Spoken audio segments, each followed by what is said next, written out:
Assalamualaikum warahmatullahi wabarakatuh. Salatu wassalamu ala Rasulillah Sayyidina wa Maulana Muhammad sallallahu alaihi wasallam wa ala alihi wa ashabi ajmain, amma ba'du. Baik teman-teman, dimanapun teman-teman berada, jumpa lagi bersama Kang Sunandi dan Bunda MH.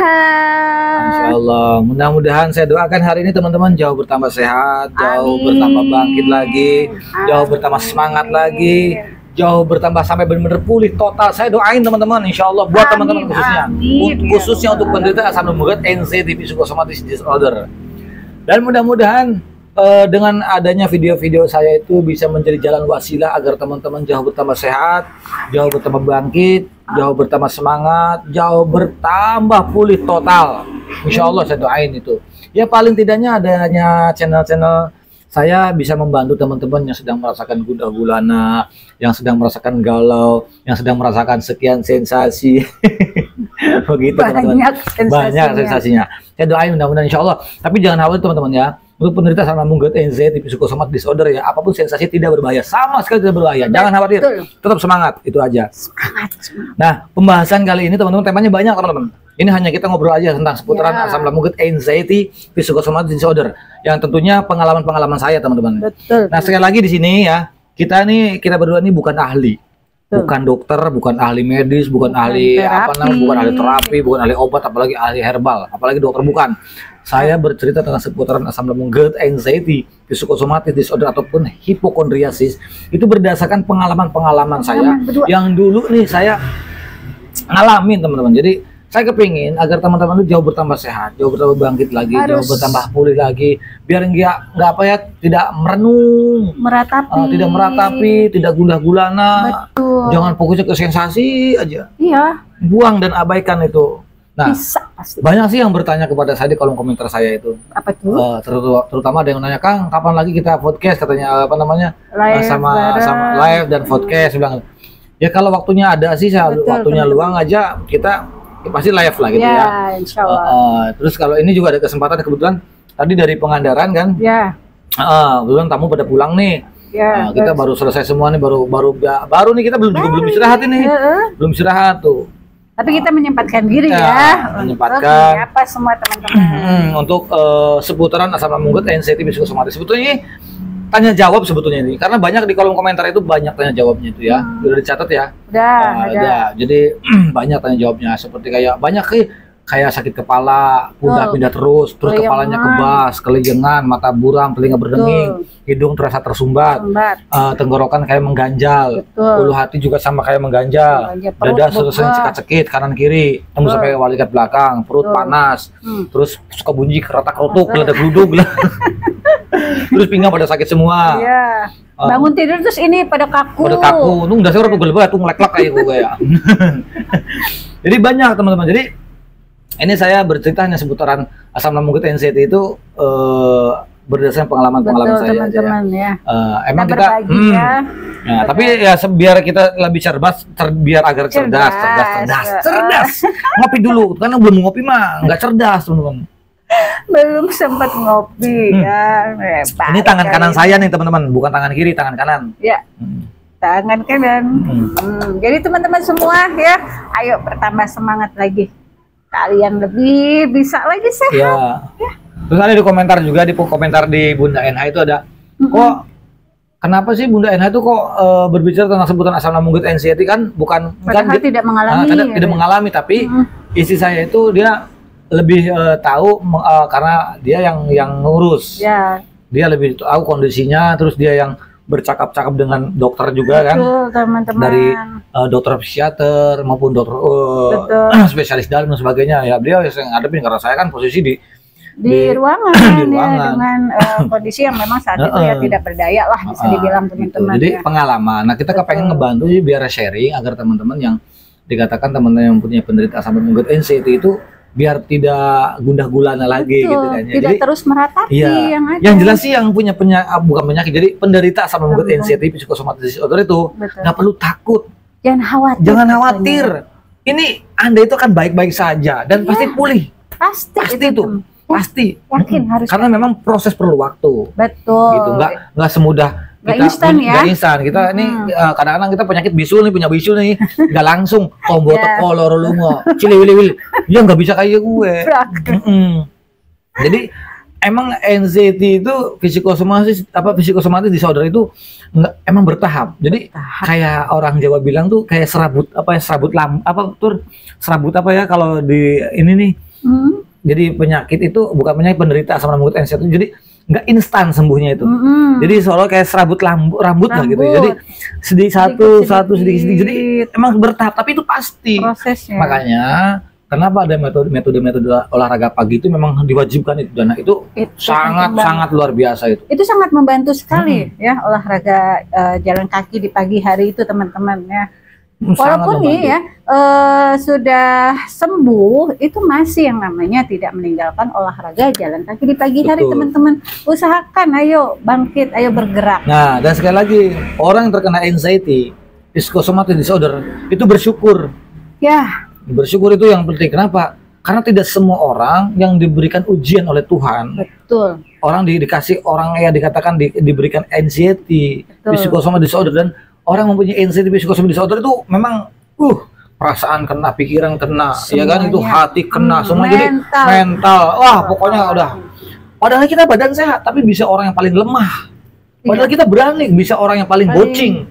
Iya, mental bisa jadi mental gadungan. Mana yang dulu kita pemberani, sekarang udah nggak berani. Itu. Kenapa? Itu orang-orang, makanya orang-orang yang terkena anxiety, psikosomatik disorder itu orang-orang pilihan. Iya, teman-teman. Orang-orang pilihan. Nah, lulusnya kalian semua, untuk teman-teman nih, lulusnya kalian semua, nanti kalau udah sembuh, nanti teman-teman akan menjadi orang yang paling kuat. Nah, itu. Pasti, dan itu banyak perubahan yang jauh lebih baik lagi. Itu yang dulu yang saya rasakan. Memang saya tidak merasa lebih baik, tapi ada hikmahnya kok. Iya ya, kok begini. Jadi ada bersyukur. Coba dulu kalau gua nggak kena anxiety, nggak tahu nih. Iya. Mungkin kehidupan kita juga kayaknya udah begadang itu bisa seminggu, nah, bisa paling 3 hari dan sebagainya. Sekarang kan kopi sampai berpuluh-puluh gelas. Saya tuh dalam sehari semalam itu bisa 25 gelas. Nah, itu teman-teman ya. Itu saya tuh kalau kumpulan itu nggak jauh-jauh dari kopi, teman-teman. Iya, makan nggak doyan, coba. Iya. Makan saya nggak doyan, air putih nggak suka, nggak doyan. Ya, itu ini. Pas begitu terkena anxiety, psychosomatic disorder, ya kita kenanya mah dulu. Mah saya tuh akut nih teman-teman nih. Bener-bener saya aja bisa sembuh nih, saya bisa sembuh. Mah saya udah akut, ya udah luka. Terus ini radangnya udah infeksi. Terus juga ada apa namanya? Gastritis. Nah, itu dikatakan sudah luka. Kalau di endoskopi itu udah kayak bentol gede-gede gitu, teman-teman. Dan itu memang prosesnya agak lama. Dokter juga bingung nih nangannya, tapi itu memang tidak berbahaya, tapi ini perlu waktu lama ini tuh.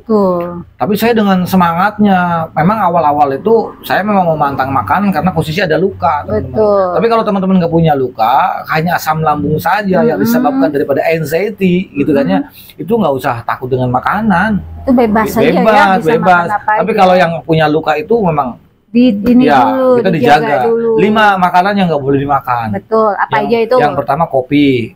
Nah, terus yang keduanya itu sambal ataupun pedas-pedas jauh-jauh. Yang kedua minuman yang bersoda. Nah, yang keempatnya itu asam. Yang kelimanya jangan makanan terlalu banyak gorengan, jangan dihindari. Yang berlemak. Itu 5 ini yang wajib dihindari untuk bagi yang luka lambungnya. Ya. Itu. Tapi luka-lukanya lambung itu tidak berbahaya. Dan kalian masih sembuh, asalkan memang kalau yang luka itu dijaga itu yang dari pola makannya. Iya, pola makannya itu benar. Nah, untuk yang tidak luka, hanya asam lambung biasa, hanya GERD saja dicampur anxiety-nya punya gitu kan ya. Itu ya nggak ada. Orang anxiety psikosomatis disorder itu nggak ada pantangan. Iya, bebas ya. Bebas, bisa makan apa aja yang kalian mau, tapi tidak berlebihan. Ya kan? Nah, contohnya kayak orang yang masih kelayangan kan hanya banyak nih. Iya, ada tuh. Ratusan ke saya tuh. Ini kelayangan ini gimana nih. Terus awet kelayangannya. Betul, kelayangan itu beberapa faktor, Bun. Ya, apa itu? Faktor yang pertama kurang minum. Nah, ini yang ringan dulu nih. Ya. Kurang dari minumnya kurang. Itu bisa kelayangan itu terjadi. Yang kedua, itu dari asupan makanannya kurang sama sekali. Bisa bukannya kurang, jadi dia nggak tepat jamnya. Ya. Jamnya itu nggak tepat. Tidak teratur gitu. Jadi ngaco, kadang-kadang jam sekian sarapan, jam 6 sarapan, jam 7 jam sarapan, nanti ketemu makan lagi jam 1. jam 12 atau jam 11. Jadi jangan sampai lebih daripada 4 jam. Sebetulnya awal-awal pemulihan tapi nih. Itu yang awal-awal pemulihan yang punya asam lambung GERD-nya gitu kan ya. Kalau NCT mah bebas sebetulnya, kalau NCT bebas. Nah, itu dari jam tayangnya itu ya jam makannya itu berubah. Itu karena belum ada waktu yang pas. Tidak teratur. Betul, itu yang kedua. Yang ketiganya itu kurang istirahat. Nah, itu yang ketiga. Kebanyakannya itu sebetulnya kurang istirahat. Kalau setahu yang saya alamin. Kenapa kurang istirahat? Karena orang yang mempunyai anxiety psychosomatic disorder itu susah tidur. Nah, apalagi di malam hari, karena sore-sore aja udah horor. Udah sensasinya itu berdatangan kalau di sore hari. Udah mandi juga takut. Nah, takut sama air, aduh kayak kucing. Takut sama air. Kayak kucing, takut sama air, takut mandi. Ada yang takut mandi, ada juga yang japri ke bunda ya. Nah itu ada faktornya, ada yang kelima tuh seperti itu. Jadi dia emang kurang istirahat. Nah yang keenamnya itu dia terlalu over dalam berpikir, berlebih-lebih, karena wajar sih orang-orang yang punya yang terkena anxiety itu pikirannya itu nggak normal. Sakit ini udah pikiran udah macam-macam tuh. Langsung overthinking. Wah ini kenapa perasaannya nggak enak? Wah jangan selalu dikait-kaitkan tentang dua hal. Kalau nggak dikait-kaitkan dengan M, dia dikait-kaitan tentang penyakit berat. Oh my God. Itu seperti itu. Maka ini abaikan dengan pola pikir seperti ini. Nah itu kalau kita pengen cepat-cepat pulih, sembuh, bangkit daripada anxiety psychosomatic disorder itu mendableg.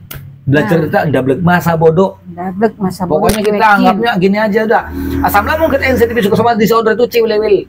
Teman-teman ya. Sebenarnya caranya mudah dan sederhana, bisa dilakukan oleh kalian semua teman-teman. Tapi Kang gini ya, ada yang selalu ini ya merasa itu kok ngapa-ngapain takut ya, mau ngerjain kerjaan rumah juga itu takut. Jadi kayak ada muncul perasaan-perasaan aneh. Kenapa itu? Itu memang orang-orang mempunyai anxiety itu kan, psychosomatic disorder itu khususnya dia selalu baper. Baper, dia selalu baper, gampang tersinggungan, gampang marah, gampang sensitif banget. Terus juga ada sensasi sedikit muncul udah langsung aduh ini juga kenapa lagi nih, padahal nggak apa-apa gitu kan, karena orang normal pun juga punya sensasi. Betul. Dan sensasi itu kita nggak bisa menolak. Ya. Karena gini nih teman-teman ya, kenapa sensasi itu muncul kita nggak bisa, jangan ditolak. Semakin Anda menolak sensasi itu semakin susah untuk pergi. Iya. Gitu. Kenapa? Karena di dalam organ tubuh kita itu ada organ tubuh yang kita bisa diperintahkan, ada di dalam tubuh juga ada organ tubuh yang tidak bisa diperintahkan. Banyak, contohnya begini, tangan sih kita bisa diperintahkan, kepala bisa diperintahkan, kedipan mata bisa diperintahkan, napas bisa diperintahkan, gerakan apapun bisa diperintahkan. Tapi ada sebagian organ tubuh yang tidak bisa diperintahkan. Contohnya kayak gini, contohnya gini ya, usus nih, usus kita nih. Kan kita tanpa diperintah, usus itu udah kerja dengan sendirinya. Oh iya. Lambung juga tanpa diperintah, hancurin dong makanannya. Iya. Kan enggak kan? Ayo hancurin dong makanannya, nggak bisa. Itu sudah sesuai dengan fungsinya masing-masing. Kayak jantung gitu kan ya.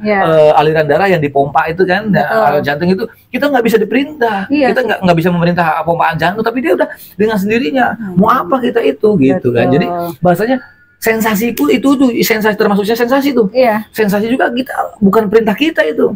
Bukan, tapi kita sendiri yang membuka pintu lebar-lebar untuk sensasi. Nah, itu. Bisa munculnya sensasi datang kepada tubuh kita itu yang untuk penderita asam lambung GERD, anxiety, psychosomatic disorder itu ya, karena kita itu berpikir terlalu over.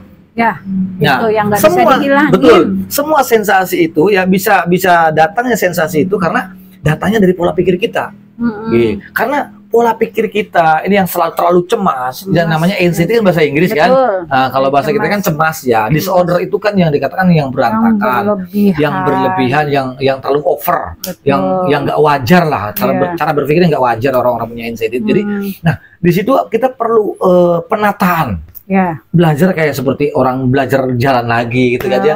Melawan trauma itu nggak bisa langsung sekaligus bisa. Memang gampang sih, tombo teko loro lumo gitu kan ya, bahasanya begitu, tombo teko loro lumo, anxiety psychosomatic disorder cilewil-lewil bagi yang sudah sembuh. Jadi semua sensasi bisa datang kepada kita itu terjadinya dari pola pikir kita yang tidak bisa kontrol. Itu teman-teman ininya pola pikir kita. Nah terus juga kita itu memang harus banyak happy. Nah, happy. Gimana itu Kang biar kita tuh ya happy terus Nah, deh. untuk menjaga selalu happy-nya, makanya teman-teman jangan fokus pada sensasi. Nah, itu teman-teman catat ya. Jangan terlalu fokus kepada sensasi, terus jangan terlalu over dalam berpikir. Ya. Belajar, kalau bahasa Inggrisnya the double. Belajar double, bodoh amat. Karena teman-teman berpegang teguh begini. Apapun sensasinya ya, apapun sensasi yang teman-teman rasakan itu tidak berbahaya kok. Nah, itu teman-teman. Patokannya itu, dan itu bukan penyakit. Harus yakin Itu bukan penyakit.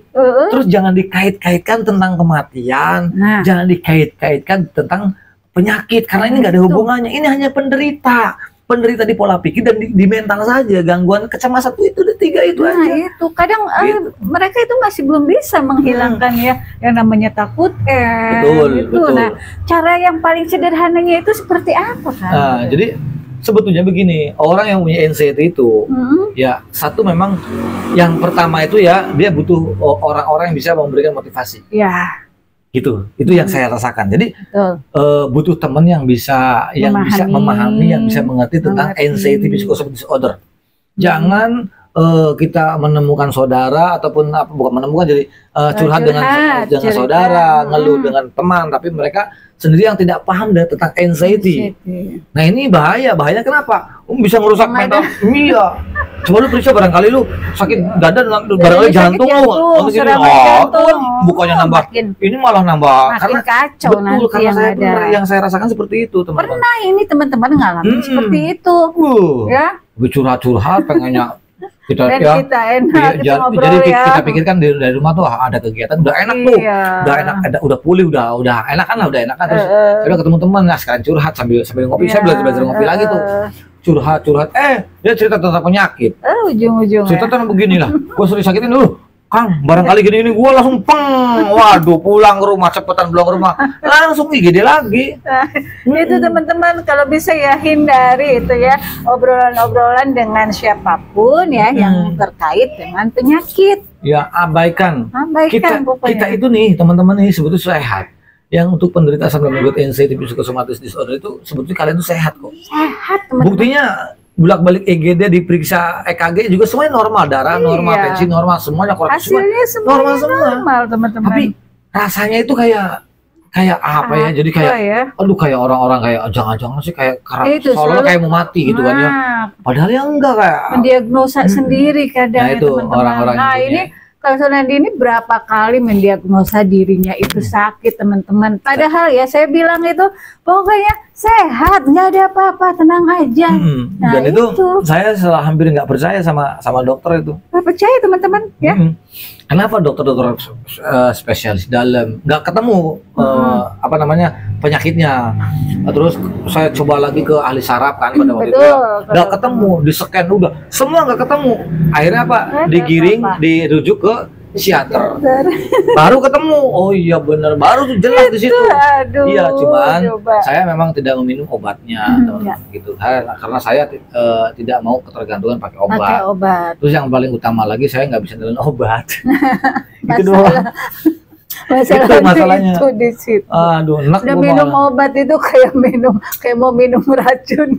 Itu saya itu orang yang dikatakan nggak pernah sakit sama sekali. Enggak teman-teman ya. Enggak, saya nggak pernah sakit kemana aku gimana. Saya yang selalu ada. Apalagi saya itu hobinya hiking ya, saya camping, traveling, saya bukan naik gunung, kadang-kadang kalau ke gunung tuh kadang-kadang 2 minggu, paling sebentar tuh 5 hari gitu kan gitu. Saya tuh melakukan hobi-hobi saya. Hampir semenjak saya penderita asam lambung anxiety psychosomatic itu nggak kemana-mana, hanya di kamar mandi, kamar mandi. Itu bukan bulanan, tahunan loh teman-teman. Karena teman-teman tuh belum seberapa, saya ini orang paling parah. Karena kehidupan saya tuh kamar mandi, kamar mandi gitu aja. Kalau malam borok-borok tidur sama istri, saya mah udah nggak mau pakai ASEAN, nggak mau. Ini nggak mau, udah nggak mau. Kenapa? Karena orang yang penderita asam lambung anxiety psychosomatic itu gampang begah perutnya, cepat masuk angin gitu. Kena kipas dikit aja, walaupun kita nggak seluruh badan nggak kena kipas, hanya kakinya doang langsung aduh. Langsung sendawa. Nah, terus gak enak. Jadi gampang begah, apalagi kalau di sore hari teman-teman. Nah itu nih, ya. Untuk di sore hari itu emang horor. Kenapa bisa horor? Kenapa perut begah? Karena kita udah khawatir dulu, takut dulu. Nah itu bukan karena cuacanya, emang cuacanya ngaruh. Cuaca juga sih tapi kalau kita pikirannya fresh, kita normal aja, ya nggak akan begah gitu. Iya. Nah kita ini karena kenapa bisa gampang begah? Karena pikiran kita stres. Takut dulu, parno dulu, udah khawatir duluan. Udah mau pikirannya malam mau datang nih gimana betul, nih? Betul, pikirannya itu udah kalau udah sore apalagi malam tuh bahasa Inggrisnya zengambamambra itu. Itu aduh pikiran udah kemana-mana, aduh ini malam besok gua ketemu matahari nggak nih, gitu kan, ketemu pokoknya gelisah, dan itu rata-rata nggak bisa tidur yang ada nggak akan bisa tidur, gelisah. Makanya mereka itu rata-rata, aduh saya psikiater itu makan obatnya itu ya ketergantungan pakai obat. Iya. Gitu. Hanya sesaat itu loh. Jadi obat itu bukan solusi. Bukan. Gitu, obat itu hanya membantu sebetulnya. Tapi ada bagusnya obat juga membantu sebetulnya. Cuman bagi kita nggak bisa bangun, ya kita dibangun tuh pakai tongkat gitu kan ya. Ibaratnya begitu. Tapi kebanyakannya orang itu yang dikatakan emang ketergantungan rata-rata gitu. Nah, itu jangan sampai. Itu ya kesalahan kita di situ. Sebenarnya. Walaupun ya dikatakan ya nggak mudah sih lepas dari obat, nggak mudah gitu, nggak mudah. Tahap itu. Ya ada sih bagian orang-orang juga yang masih sekarang itu bahkan ada yang 16 tahun ya kemarin tuh masih belum bisa lepas dari obat gitu, belum bisa lepas dari obat. Makanya kadang kalau saya memang nggak mau nggak mau ketergantungan. Biar saya sehat itu murni alami. Jadi sehatnya juga enak. Jadi kenapa sensasi itu nggak balik lagi? Iya. Jadi betul. Jadi obat ataupun herbal juga memang sangat membantu teman-teman, membantu. Cuman nggak alami gitu ya. Soalnya gini, kalau dengan kita terbantu banget sama obat ya, sudah ketergantungan ya, ada pada saat sakit, kita harus cari obat nih ya, kemana-mana harus bawa obat. Ini bisa dibilang apotek berjalan. Apotek berjalan, travelingnya kita setiap IGD, setiap rumah sakit.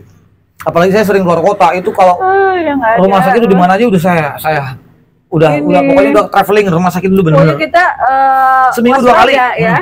Udah siaga seminggu lah. Seminggu dua kali itu. Kadang saya ini selesai acara itu langsung turun dari acara, turun dari panggung ya, enggak lama langsung pergi ke rumah sakit. IGD Karena lagi. Itu ya yang bisa dibilang tempat ternyamannya bagi para penderita gangguan sama gugat NCT. Orang-orang normal kan ya, tempat ternyaman tuh di villa, di hotel gitu ya.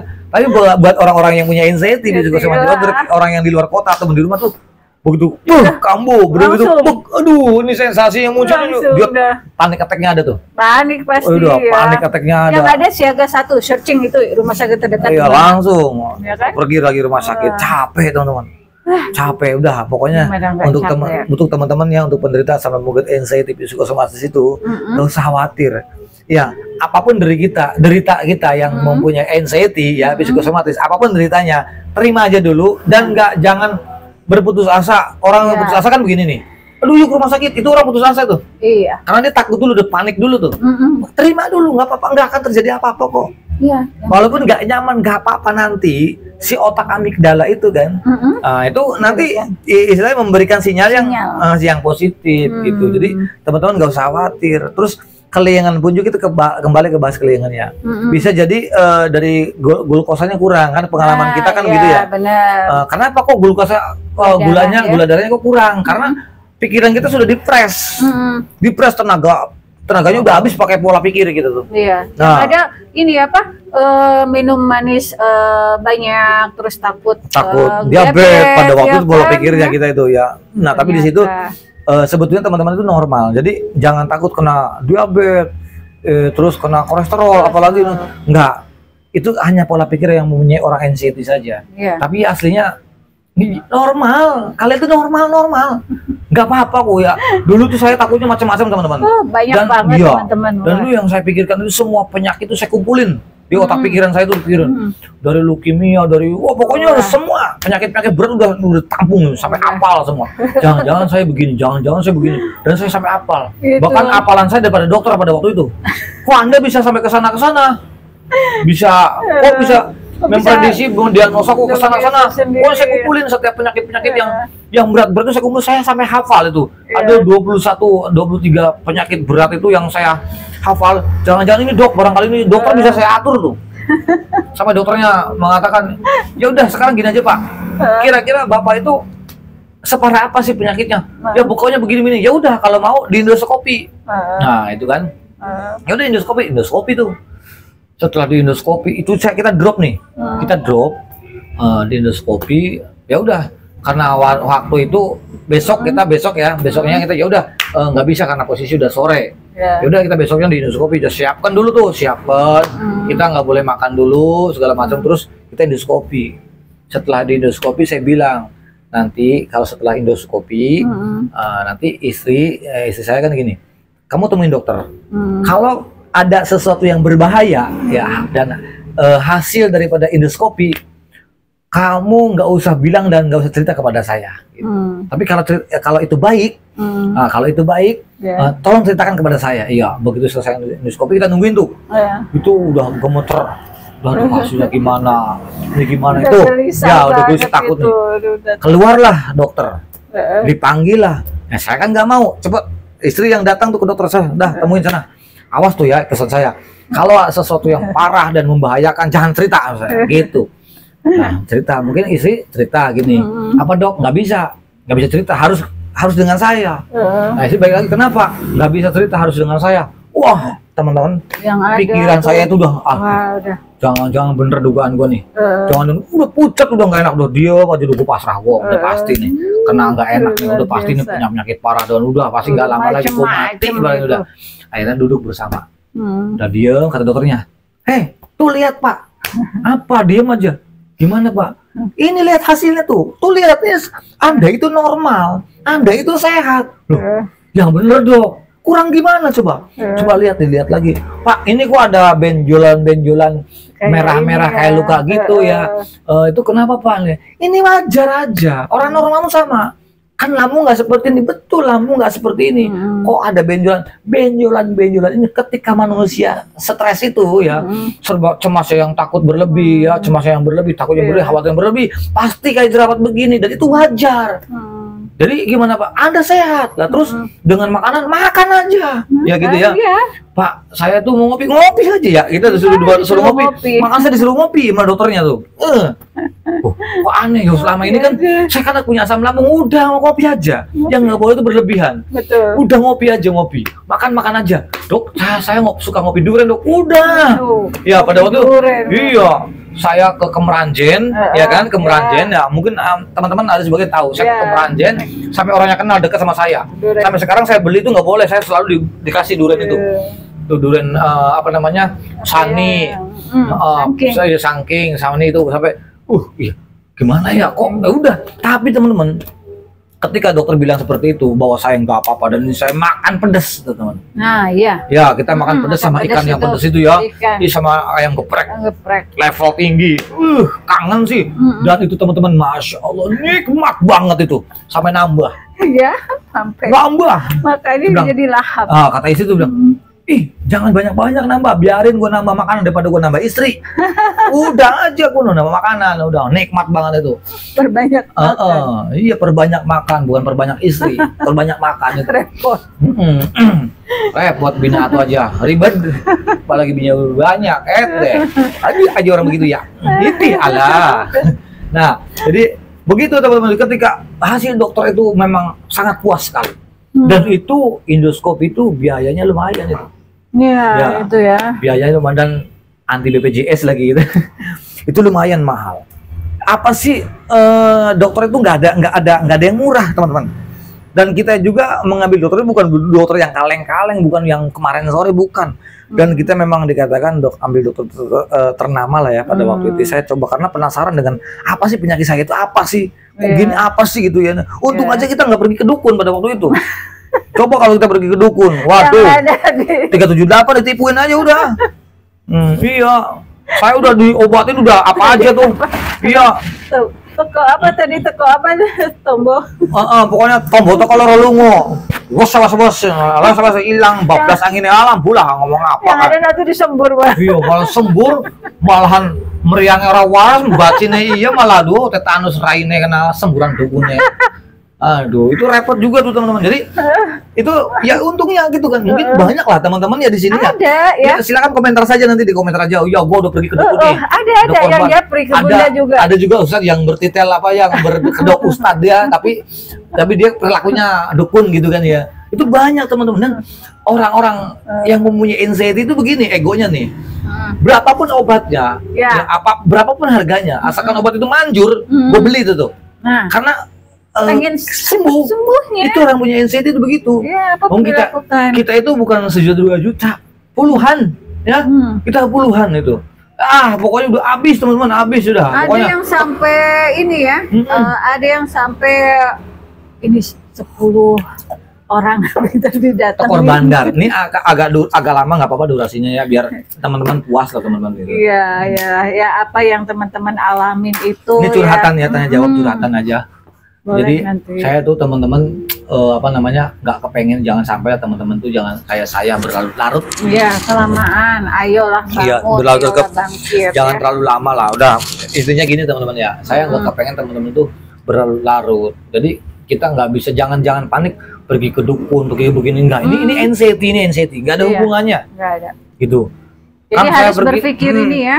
Kang, saya pergi ke ulama, saya nggak nyalain, nggak apa-apa. Itu minta doa berkah itu bagus itu. Tapi tetap kuncinya ada dalam diri kita sendiri. Betul. Gitu.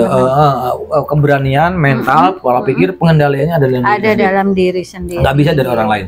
Obat juga tidak membantu. Jadi orang lain hanya sifatnya membantu ya, mensupport ya, terutama ini support sistem dari keluarga terdekat itu. Karena gini Kang, ada juga yang curhat itu saya tidak mendapatkan perhatian yang khusus dari pasangan, terus tidak mendapatkan support yang baik dari keluarga, akhirnya stres. Akhirnya kapan saya bisa sembuh, Bu? Nah, itu gimana nyikapinya, Kang? Nah, untuk memang gini, orang mempunyai anxiety itu ya kadang-kadang mereka yang orang normal itu tidak mengerti apa itu anxiety. Walaupun dia paham lihat Mbah Google gitu ya, nggak apa-apa. Istilahnya kenapa? Walaupun dia paham ya, tapi dia kan nggak ngerti kajian rasanya. Betul. Apa yang kita rasakan orang-orang anxiety kan gitu kan ya. Kayak dulu juga nih istri begitu. Lalu sampai saya nyumpahin istri, loh suatu ketika lu kena kayak gue lo, baru tahu rasa lu gitu. Itu ada itu saya sama istri sendiri begitu. Iya, sensitif banget saat itu teman-teman. Kayak gue nih, lu nggak ngerti apa yang gue rasain gitu kan. Saya tuh nggak pernah marah sama istri. Semenjak terkena anxiety itu ngomong sembarangan saya. Tuh saya mah jujur-jujur aja teman-teman. Karena memang apa adanya real saya teman-teman. Iya. Ini video nggak ada edit-editan, nggak ada. Ya. Ini itu ya, upload, yang namanya temperamentalnya itu malah makin meningkat teman-teman. Apalagi pada saat sensasi datang yang ada. Tapi bukan temperamental ke mukul, bukan. Jadi kayak ke barang itu kayak handphone saya hancurin. Nih handphone saya hancurin, ini aja nih korban. Ya, korban nih iPhone udah korban berapa nih? Tuh, aduh, udah pada pecah semua. Ini korban ini. Jadi memang ya pada saat sensasi datang itu ya, itu sungguh horor teman-teman. Jadi kita sebagai pasangan itu harus memahami betul-betul ya. Betul. Itu harus, karena orang yang terkena anxiety, psikosomatic disorder itu memang butuh partner yang soulmate yang benar-benar, partner yang benar-benar memahami banget. Betul. Yang mengerti tentang perasaan, yang mengerti tentang egonya orang yang terkena anxiety, gitu. Ya, jadi bisa dibilang gini, satu frekuensi lah. Betul itu. Baru bisa dikatakan tombo teko loro lungo ngaci liwil itu baru bisa.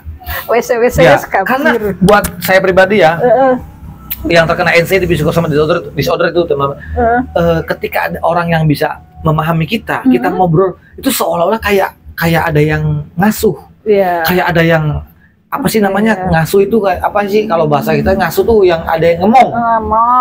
Kayak ada seolah kayak ada yang memanjain, kayak ada yang perhatiin, kayak itu obat, dan obatnya memang seperti itu.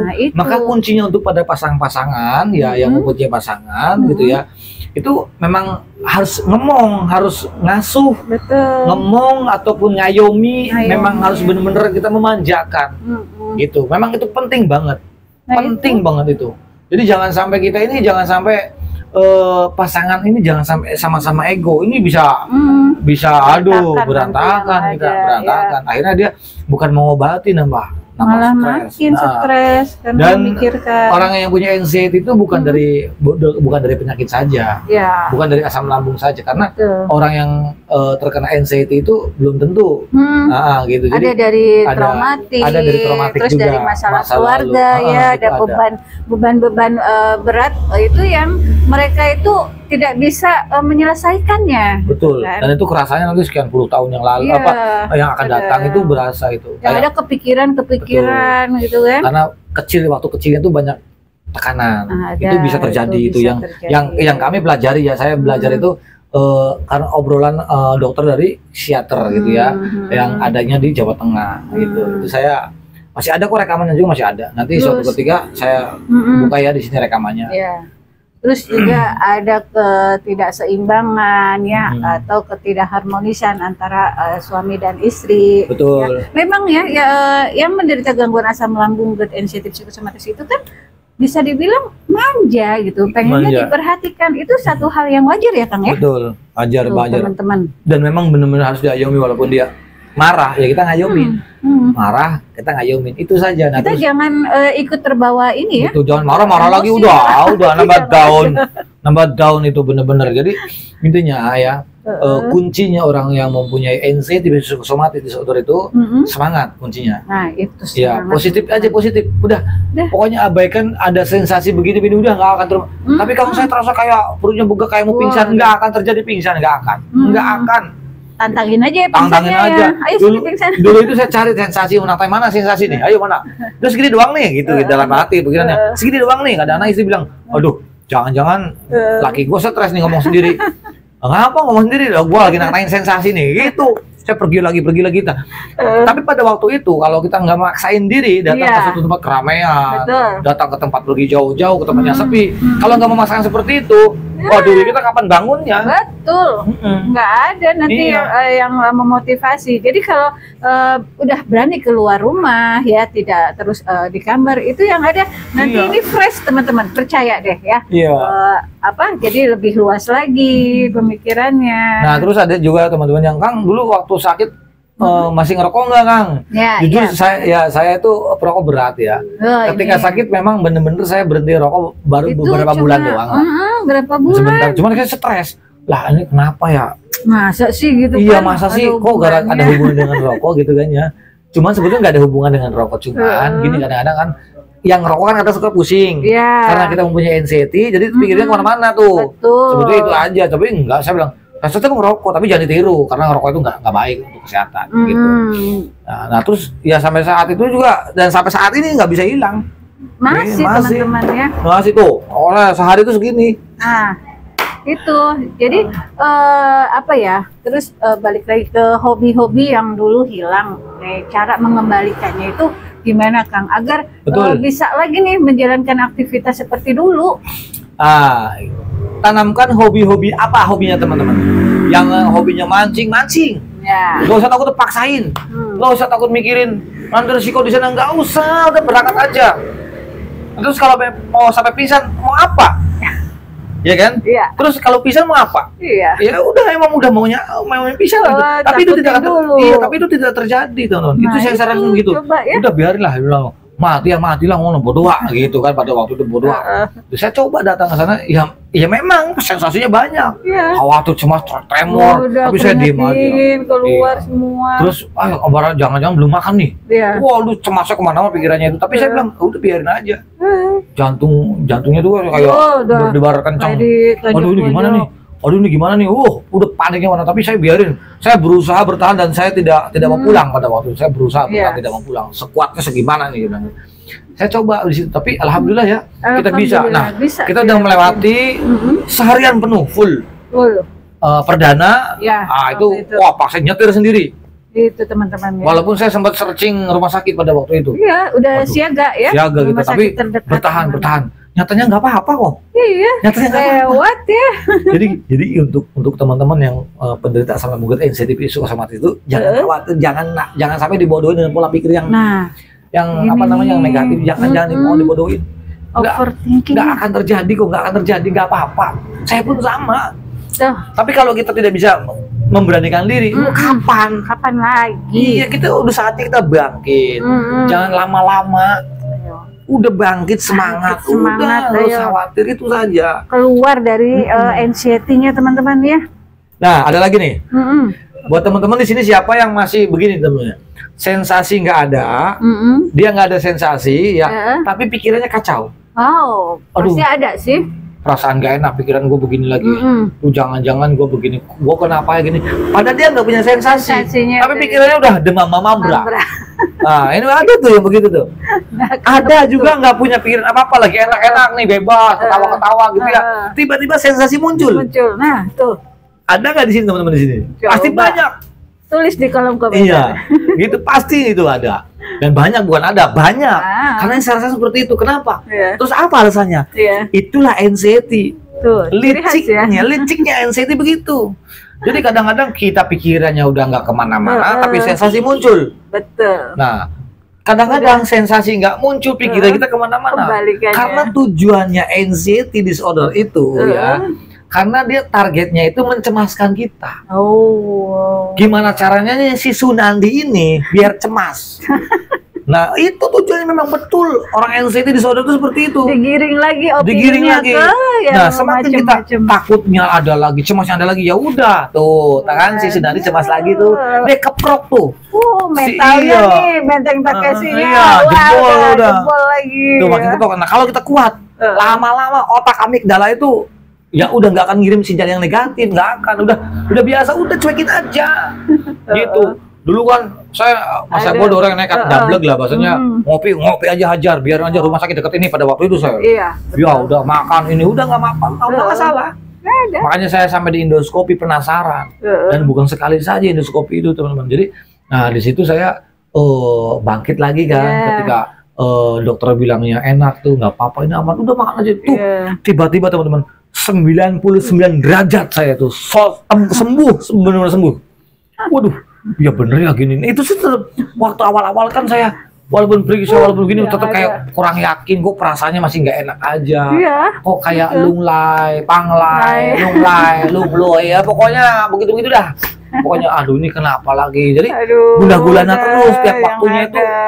Iya, nggak enak terus. Nah, begitu ketika dokter cerita ini nggak apa-apa, ini nggak apa-apa, itu tiba-tiba gila. Masya Allah, semangatnya luar biasa. Tapi ada satu cerita yang horor banget ya, bisa dibilang ya Kang Nadi, ingat kan?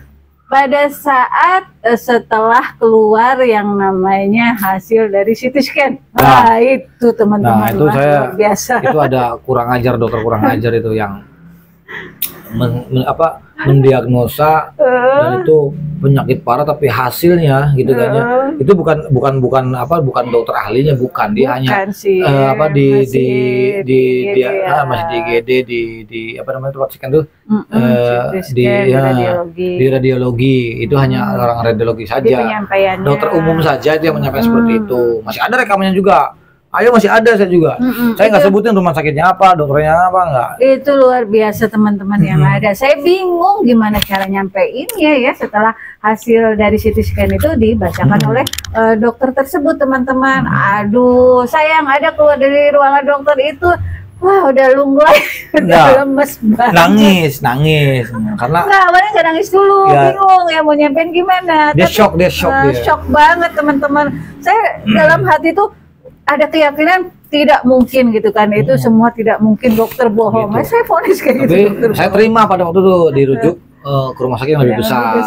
Ya. Nah terus dicek ulang sama ahlinya, dipelajari sama dokter. Enggak Pak, Bapak normal, dan di hari itu juga langsung cenghar. Luar biasa. Langsung cenghar lagi. Yang ada cuman kenapa Bunda Gulana, kenapa langsung diledekin. Ya saya langsung pokoknya ada happy udah. Memang ketika happy itu sensasi berkurang. Walaupun memang sangat sulit orang mempunyai anxiety psikosomatis, untuk happy itu sangatlah sulit, untuk ceria juga sangatlah sulit. Tapi sekalipun kita happy itu sensasi hilang seketika. Hilang seketika. Coba kita bahagia. Itu makanya jangan lupa bahagia, itu saja. Jangan lupa bahagia. Jadi intinya untuk teman-teman penderita asam lambung gerd anxiety psikosomatis itu jangan khawatir, jangan merasa berkecil hati. Kalian masih banyak kesempatan. Dan nyatanya kalian itu sehat kok. kalian sehat. Boleh banyak mentor, boleh boleh gitu kan. Tapi kebanyakan mentor juga itu yang menyebabkan tidak sembuh-sembuh. Karena setiap mentor tanya selalu menyamakan sensasi, bukan cari solusi, tapi menyamakan sensasi. Itulah kesalahan orang-orang NCT. Jangan mencari sensasi, jangan menyamakan sensasi, jangan. Jadi cari solusi, tanamkan, jalankan metodenya, jangan nanya aja. Gitu. Jadi kalau nanya doang, kalau kita nggak menjalankan, kalau kita tidak menerapkan metodenya ya begitu-begitu aja, nggak ada kemajuan. Sama kayak gerak jalan di tempat tuh aja gak sampai-sampai ya. Jadi perubahannya itu nanti lama ya teman-teman yang. Nah, saya tuh berbagi, kenapa ada video-video saya share dengan video-video. Saya sih jujur ya, ini bentuk ngajar saya sebenarnya. Saya bentuk ngajar saya. Ketika saya kalau saya sembuh, saya akan berbagi pengalaman saya untuk teman-teman biar tidak berlarut-larut, biar tidak lama-lama teman-teman. Saya ingin apapun agamanya kalian itu, apapun sukunya, dari mana aja sukunya, saya pengen kalian ada saudara saya pengen kalian itu sehat, sembuh, bisa pergi daripada orang yang terkena anxiety. Karena orang yang punya anxiety itu gak enak banget. Penyakit nggak ketahuan, bukan penyakit sih, ini kan penderita gitu kan ya. Nggak, dokter juga nggak bisa ngebaca, alat segitu canggihnya juga nggak bisa ngebaca, tapi yang kita rasakan itu sangat dahsyat. Nah itu hororkan banget, sangat horor banget gitu kan. Nggak ada orang yang mengerti gitu. Sampai dengan seperti ini Kang, ada juga yang curhat itu ya akhirnya satu karirnya, pekerjaannya, kehilangan pekerjaan, terus usahanya juga akhirnya tidak karuan, berantakan. Itu jadi kita aja kan sekian selama kita sakit kan boro-boro kita ke karir, kita boro-boro kita ke kerjaan, ke bisnis, nggak ada sama sekali. Sekian selama saya sakit itu blas, nggak ada karir, diem, yaitu kamar mandi, kamar mandi gitu-gitu doang. Makan seadanya aja udah, karena itu udah habis. Ada yang kita punya banda begini, jual deh, ada yang jual, semua jual gitu. Kenapa? Ya karena untuk menyambung hidup. Belum anak pada gede-gede, pada waktu stres banget loh. Kalau gue mati bagaimana nih, anak bagaimana nih, aduh sekolahnya begini, wah begitu terus. Nah itu memperlambat proses pemulihan kita. Jadi untuk teman-teman nih, ayo bangkit dan tetap semangat. Jangan khawatir teman-teman, kalian pasti sembuh. Kalian pasti, ini baru beberapa nih pertanyaan saya jelaskan nih. Nanti saya akan bikin lagi. Saya akan bikin lagi. Durasinya udah agak lumayan nih. Hampir 50 menit ya, setengah jam lebih. Nanti saya akan bikin lagi. Ini baru 3 orang nih. Antara kelejengan gitu kan ya, terus sama menceritakan pengalaman saya gitu kan, dan panic attack-nya juga. Nah ini mudah-mudahan bisa membantu teman-teman ya, bisa membantu teman-teman agar teman-teman jauh lebih semangat, lebih pulih lagi gitu. Jauh lebih baik lagi Saya juga dari semalam belum istirahat sama sekali nih. Ya dari semalam tuh terus kita ke Pangandaran kan, terus kesini kita bikin lagi, belum istirahat nih, udah pada sepi semua, udah enak nih, kita tinggal mandi beres-beres dan nanti ada acara nih sore ini nih. Ada hajatan. Bahagia. Jangan lupa bahagia, itu aja teman-teman. Jadi tetap semangat ya teman-teman ya. Saya akhiri dulu video-videonya. Mudah-mudahan ini bisa jadi manfaat dan wasilah buat teman-teman agar teman-teman jauh lebih pulih lagi, jauh lebih sehat lagi. Saya doain untuk teman-teman. Alisanul makhluk khotowan lisan, saya manusia biasa, atau masalah dan khilaf, jadi mohon maafnya. Barangkali salah-salah kata yang kurang berkenan di teman-teman semua. Oh iya, jangan lupa subscribe juga tuh di channelnya Bunda NH. Jangan lupa subscribe ya. Untuk bagi yang mempunyai pasangan anxiety psychosomatic disorder ya barangkali kurang memahami, makanya tonton tuh channelnya Bunda NH. Like, comment, share, subscribe juga itu. Kita gitu. Sharing ya. Sharing. Saya sekali lagi, saya bukan ahli, bukan pakar, bukan. Saya pengen membantu teman-teman dan ini saya bercerita tentang pengalaman saya dulu yang saya rasakan teman-teman. Insya Allah teman-teman itu saja yang bisa saya sampaikan. Akhir kalam, assalamualaikum warahmatullahi wabarakatuh.